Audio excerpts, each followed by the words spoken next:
Thank you very much. First of all, Mr. McLean, I'd like to thank you for being here today. It's unfortunate it's a fly-out day, and as you can see, a lot of congressmen are missing your fine testimony. I would love it if sometime in the future we could have you come here again, because 5 minutes really isn't enough to ask you the questions we have, and unfortunately too many people aren't here. I've been at the border twice myself. I think you guys are doing a tremendous job. I couldn't help but be impressed by the professionalism that your staff showed and the high morale they had, despite some people saying there wasn't a crisis at the border. And I know your people have done all they can to educate the public there was a crisis at the border. Now, one of the things that intrigues me is sometimes children are coming here with people who are not their parents. And I compare it to how we treat children in American society. If one parent tries to grab the child away from other parents, we have court hearings, we have all sorts of hoopla. I think we would never stand for an aunt or uncle grabbing a child away when the parents are far away.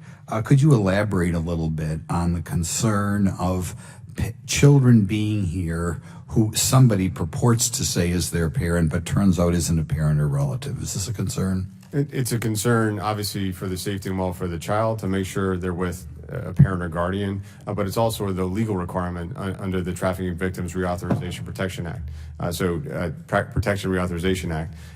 That's an essential inquiry that our agents are making at the border to try to determine that the adult crossing with purporting to have a child with them is the actual parent or guardian. And unfortunately, we're finding in too many cases that's not the case. How do you find out? So a couple different ways. One, our Border Patrol agents, when they have the time and space to do good interviews and questioning, often determine either through the answers, through the presentation of the documents that there might be fraudulent birth certificates involved, or the behavior of the child, looking uncomfortable with that adult. We've now expanded this practice with 400 special agents from HSI, alongside our Border Patrol agents doing more in-depth interviews. They've done about 2,500 so far and found out that almost 15% of those cases, they were actually presenting a fraudulent family. That's shocking.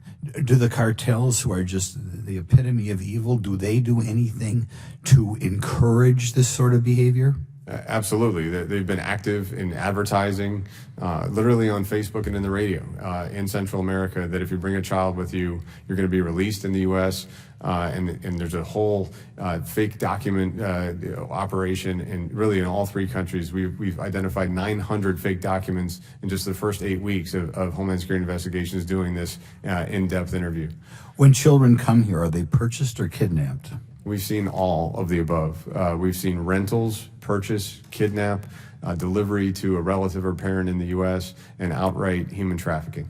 You said sometimes you do DNA testing, is that right? We started a pilot earlier in my tenure, the first few weeks of my tenure, where we did about 109 DNA tests at the border. Again, a 15% return rate on either people admitting that's not my child, including a 51-year-old who bought a 6-month-old for $80 in Guatemala. And it's a real concern. We want to expand our DNA testing coverage with the new rapid DNA technologies that are coming out. Okay, one other concern, which is I think maybe a difficult thing for you to worry about, though I was concerned about it when I heard previous testimony. In America, we go through a great deal to make sure that something doesn't happen to a child if one parent would object. And it occurs to me that if somebody shows up, even if it is their child, do we know if the other parent is there, whether that parent is agreeing to allow this child to be brought in the United States, or if a child shows up and is eventually given to somebody who purports to be your aunt or uncle, which is, I understand, what's going on? Do we have any legal way of knowing this is right, or for all we know, we may have a situation in which one parent is absconding with the child without the other parent knowing? So we do have concerns that could be happening, and they're even heightened more greatly when we have an unaccompanied child who's coming to the border, often had a smuggler paid by a parent who's here in the United States.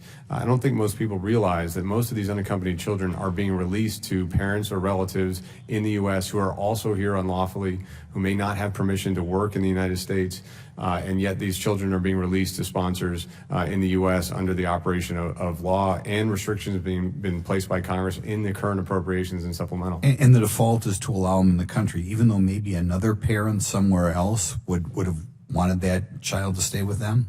Correct, and we've had all three ambassadors from the Northern Triangle countries assert that those governments should have some say in what happens to that unaccompanied child. Absolutely. I mean, if they're ignoring the wishes of the courts in Central America, I mean, that's just appalling. Well, I'd like to thank you for being here again. I intend to go back to the border, to go back to El Paso within a couple weeks and talk to your folks again. And I encourage my colleagues to go down to the border and see what a fine job you're doing despite being underfunded by Congress.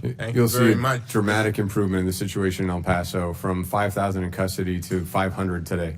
Ms. Hill. Thank you, Mr. Chairman. So I completely rewrote my question line because